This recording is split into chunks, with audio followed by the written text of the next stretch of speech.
Waalaikumsalam Wabarakatuh. warahmatullahi wabarakatuh. Selamat pagi semuanya. Gimana kabarnya hari ini? Baik ya, semuanya baik ya.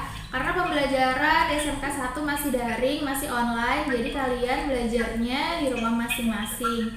Untuk memulai pembelajaran hari ini, Ketua kelas silahkan pimpin doanya.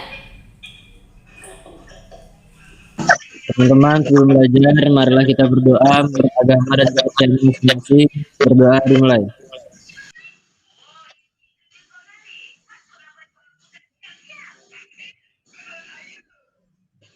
Berdoa selesai. Ya, Ibu ingatkan sekali lagi untuk absen tetap menggunakan link yang sudah ditetapkan oleh sekolah. Yang lainnya bisa dimatikan dulu mikrofonnya. Minggu lalu kita sudah belajar mengenai konsep dan karakteristik pelayanan prima. Kalian sudah mempelajari pelayanan prima, dan untuk minggu ini kalian belajar tentang merekomendasikan barang dan jasa. Ibu tampilkan dulu slide-nya. Nah, jadi untuk komunikasi bisnis untuk kelas 10 bisnis daring dan pemasaran, hari ini adalah pertemuan ketiga yang kompetensi dasarnya adalah melakukan rekomendasi barang dan jasa. Setelah kemarin kalian belajar tentang menganalisis barang dan jasa, kemudian menganalisis konsep dan karakteristik pelayanan prima. Hari ini kalian diharapkan untuk mampu, jadi tujuannya adalah untuk mampu melakukan sebuah rekomendasi barang dan jasa. Apa itu rekomendasi? Rekomendasi adalah sebuah bentuk komunikasi sekaligus promosi tidak langsung yang dilakukan oleh para konsumen yang sudah pernah membeli suatu barang atau jasa, yang kemudian menceritakan berbagai pengalamannya yang berkaitan dengan barang atau jasa tersebut kepada orang lain. Nah, materi ini dapat diakses di Google Classroom dengan link sebagai berikut, link yang sudah ditetapkan seperti biasa. Kemudian dasar kita melakukan rekomendasi. Kalau dari barang, bisa tolong dibacakan dimensi kualitas barang. Salah satunya bisa tolong bacakan. Nanda mungkin bisa bacakan, Nanda? Iya, Bu. Dimensi kualitas barang. Yang A, kinerja atau performance. Yang B, fitur. Yang C, keandalan. Yang D, kesesuaian. Yang D, kesesuaian. Yang E, daya tahan. F, estetika. G, kesan kualitas.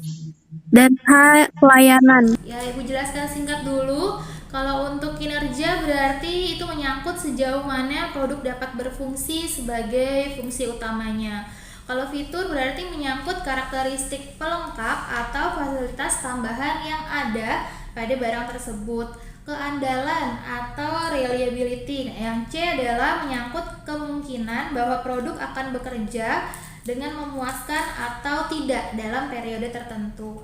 Selanjutnya ada kesesuaian. Kesesuaian berarti melihat kualitas barang dari segi keunggulan fisik dibandingkan dengan produk lainnya yang sejenis.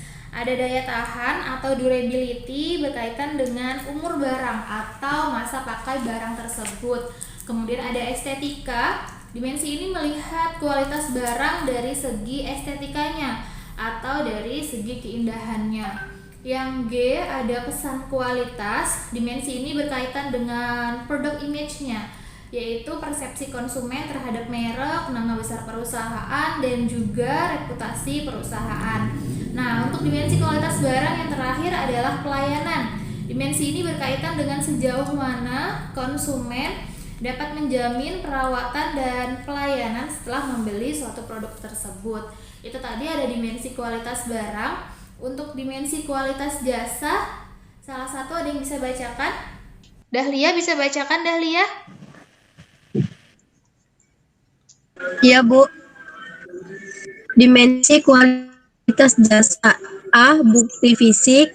B, empati. C, kendalan. D. Daya tanggap, dan E. Jaminan.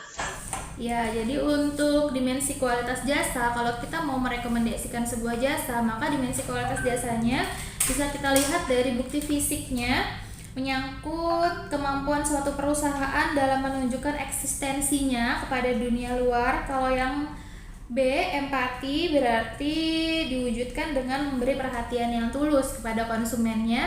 Yang C, keandalan atau reliability adalah kemampuan perusahaan untuk memberikan pelayanan sesuai yang dijanjikan secara akurat dan terpercaya. Yang D, daya tanggap, pelayanan yang membantu pada konsumen dengan tepat dan cepat.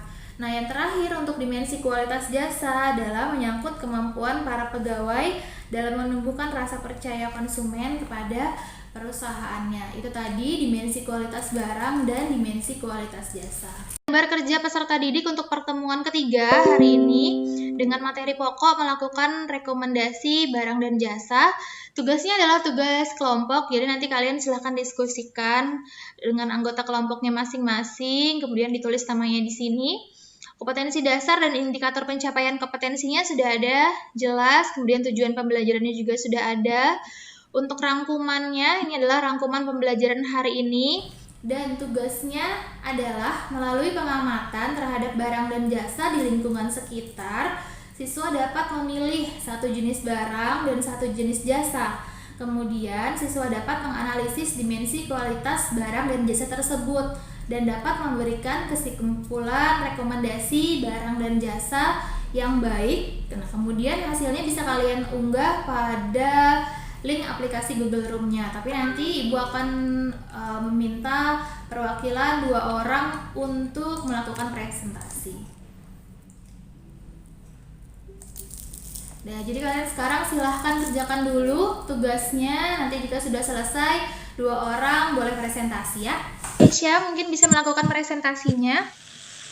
Ya Bu, saya memilih usaha Gojek untuk dimensi kualitas dari jasa atau layanan Gojek tersebut yang meliputi pertama, bukti fisik yang digunakan yaitu penampilan fisik dari fasilitas seperti motor atau mobil yang digunakan dan peralatan seperti jaket, helm, dan masker. Kedua, empati atau perhatian yang tulus meliputi mendengarkan dan memberi perhatian kepada pelanggan. Ketiga, reliability atau keandalan yaitu kemampuan untuk melakukan pelayanan yang dijanjikan secara terpercaya dan akurat. Keempat, responsiveness atau daya tanggap yaitu kesediaan untuk membantu konsumen dan menyediakan jasa Gojek dengan cepat. Kelima, asuransi atau jaminan yaitu pengetahuan dan sikap yang dimiliki oleh pengemudi Gojek tersebut dan juga jaminan rasa aman dan nyaman dalam memberi fasilitas yang digunakan. Kesimpulannya secara keseluruhan kualitas barang dari Gojek tersebut sudah baik, sehingga saya bisa memberikan rekomendasi kepada orang-orang sekitar untuk menggunakan jasa tersebut. Nah itu tadi, baiklah Keisha sudah bisa melakukan analisis tentang dimensi jasa Gojek. Keisha sudah mampu menyebutkan bukti fisik, empati, reliability, responsiveness, dan assurance atau jaminan dari jasa Gojek tersebut. Serta Keisha juga bisa mampu melakukan rekomendasi terhadap jasa tersebut. Baiklah, itu tadi ada 2 presentasi dari temannya. Untuk yang lainnya tetap harus mengumpulkan tugasnya pada link aplikasi Google Classroom-nya. Ya, untuk menutup pembelajaran hari ini, Ibu minta satu siswa untuk dapat memberikan refleksi pembelajaran hari ini.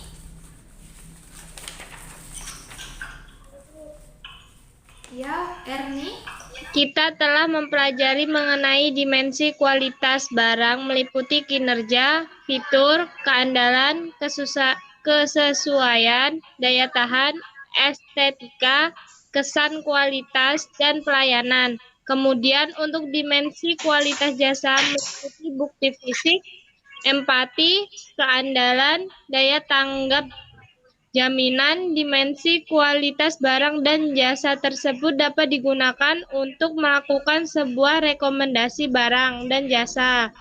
Jika kita beranggapan bahwa barang dan jasa tersebut baik, maka kita dapat melakukan rekomendasi kepada orang-orang sekitar. Terima kasih Erni sudah bisa memberikan refleksi untuk pembelajaran hari ini. Untuk kesimpulan pembelajaran hari ini, kalian sudah mempelajari mengenai dimensi kualitas barang dan jasa. Dimensi kualitas barang meliputi kinerja, fitur, keandalan, kesesuaian, daya tahan, estetika, kemudian ada kesan kualitas dan pelayanan.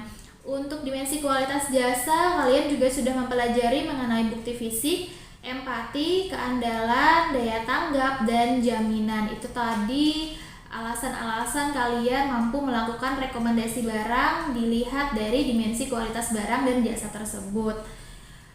Selanjutnya untuk menutup pembelajaran hari ini, Ibu sampaikan pembelajaran berikutnya. Di minggu depan kalian akan mempelajari mengenai negosiasi bisnis. Itulah tadi pembelajaran hari ini. Untuk menutup pembelajaran hari ini, Ketua kelas Ibu minta untuk pimpin doanya. Teman-teman, sebelum mengakhiri pelajaran pada hari ini, marilah kita berdoa menurut agama dan kepercayaannya masing-masing. Berdoa dimulai.